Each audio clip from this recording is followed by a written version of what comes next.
Ayam betutu, kuliner khas Bali yang hampir mirip dengan ayam bakar atau ayam panggang, disebut-sebut mulai muncul sekitar tahun 70-an.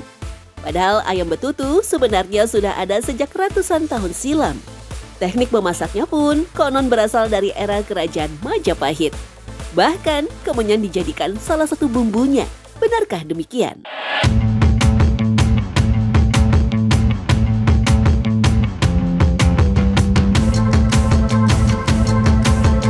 Kami mendatangi salah satu kedai ayam betutu terlaris dan legendaris di Pulau Dewata. Kedai ayam betutu khas Gilimanuk. Sebelum masakan betutu menggunakan ayam kampung, awalnya olahan ini malah berbahan daging bebek.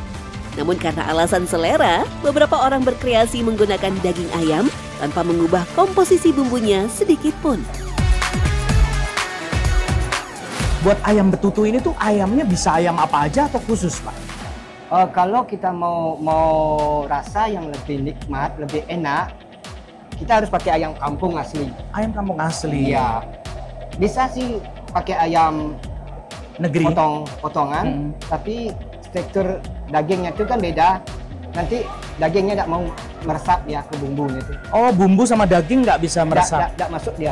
Ayam kampungnya harus ada usia tertentu atau yang muda atau yang tua? Paling 3 bulan sampai 4 bulan. Harus sudah dipanen dia, kita pakai. Lebih lewat dari umur itu, nanti alot dagingnya. Oh, keras. Keras dia. Peran bumbu juga sangat penting untuk menentukan rasa khas ayam betutu, yaitu pedas, asam, dan gurih. Selama puluhan tahun, Nyoman selalu menggunakan kombinasi 2 macam bumbu, yaitu bumbu rajang dan bumbu genap Bali. Bumbu rajang yaitu bumbu dasar untuk semua masakan, terdiri dari bawang merah, bawang putih, dan cabai rawit. Sedangkan bumbu genap yaitu perpaduan berbagai rempah rimpang seperti jahe, kencur, lengkuas, dan kunyit.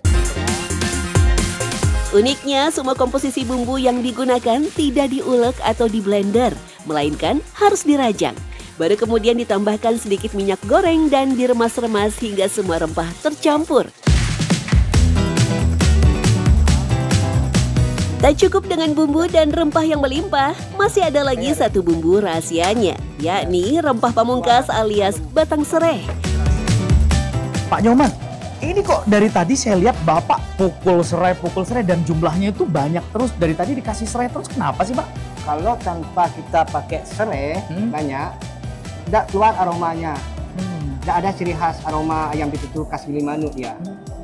Kalau tidak ada serainya, mendingan kita tidak jadi masak. Saya lihat Bapak tadi nyusun ayamnya juga banyak. Ada serai itu fungsinya sebenarnya apa sih Pak?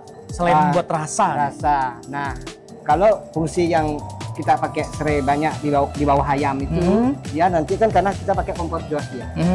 Kan otomatis panasnya keras dia. Ya. Biar nanti ayam-ayam di bawah itu yang kita masak itu nggak gosong dia. Sambil menunggu ungkapan ayamnya matang, Nyoman membuat pendamping hidangan ayam betutu, yaitu sambal matah yang punya cita rasa otentik Bali. Oh, itu ini yang dibuat sendiri gitu ya, dari parutan kelapa? Parutan kelapa, diproses kayak tradisional gitu. Tradisional sampai keluar minyaknya? Keluar minyak. Oh, coba Pak. Dicium aromanya. Sajian ayam betutu Bali tak lengkap rasanya jika tidak menghadirkan pelecing alias sayur lalapnya. Berbeda dengan pelecing pada ayam taliwang, pelecing betutu punya ciri khasnya sendiri. Sayuran yang dipakai bukanlah kangkung, melainkan gondo. Tanaman ini banyak tumbuh di area persawahan di Bali. Biar ada aroma bedanya, kita punya ciri khas sayur, makanya dia spesial kita pakai gondo, pelecing gondo. Pelecing gondol. Ya. Diolahnya nanti seperti apa ini? Diolahnya kita sama seperti ngolah proses pelecing kangkung. Ya. Direbus. Udah habis direbus, udah matang, nanti kita pakai sambal terasi. Meski sekilas mirip dengan ayam taliwang, ayam betutu Bali disajikan berbeda, yaitu berkuah, digoreng atau dipanggang dalam kondisi utuh tanpa jeroan. Ada yang bilang ada pakai santan, padahal kita nggak pernah pakai santan. Oke.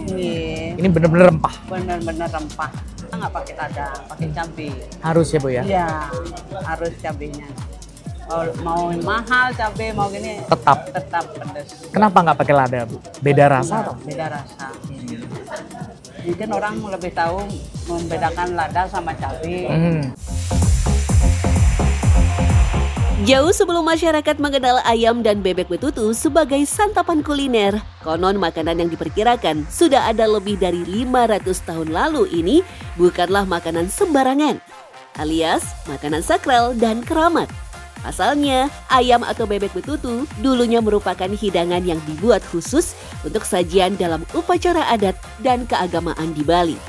Dari odolan yang merupakan lahirnya tempat suci di Bali yaitu pura, sampai otonan sebagai peringatan hari lahir seorang anak. Menurut catatan sejarah, nama betutu dalam bahasa Bali artinya memasak daging dengan cara dibakar. Awalnya, pengolahan betutu dilakukan dengan cara membungkus daging ayam atau bebek yang sudah dibumbui dengan penggunaan daun pisang. Lalu dimasukkan ke dalam tanah yang telah diberi bara sekam. Cara ini termasuk salah satu teknik memasak tertua di Nusantara. Dulu disebut teknik panggangan.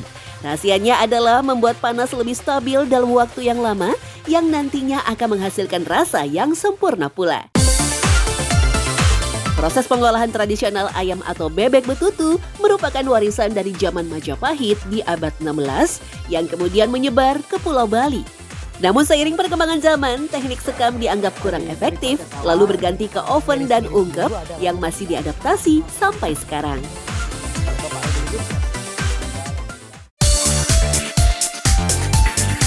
Saat itu, hidangan berbahan daging hewan dianggap sebagai makanan istimewa atau kasta tertinggi, sehingga kerap dijadikan sebagai makanan persembahan bagi para raja dan dewa, sehingga tidak sembarang orang bisa membuat dan menyantapnya.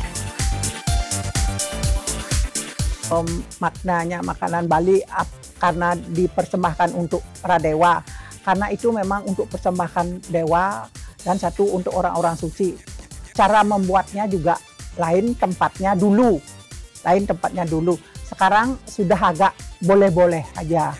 Dulu memang harus begitu, tidak boleh campur ini untuk orang suci, untuk dewa. Itu udah harus, itu tidak boleh campur dengan orang-orang kita ini. Lantas, bagaimana sajian yang sifatnya sakral atau keramat kini menjadi kuliner rakyat yang bisa dibuat kapanpun dan boleh dinikmati siapapun?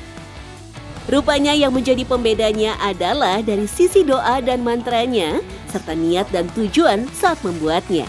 Sehingga betutu yang dibuat atau dimasak dengan niat untuk konsumsi sehari-hari sama sekali tidak menyalahi aturan sesajian suci.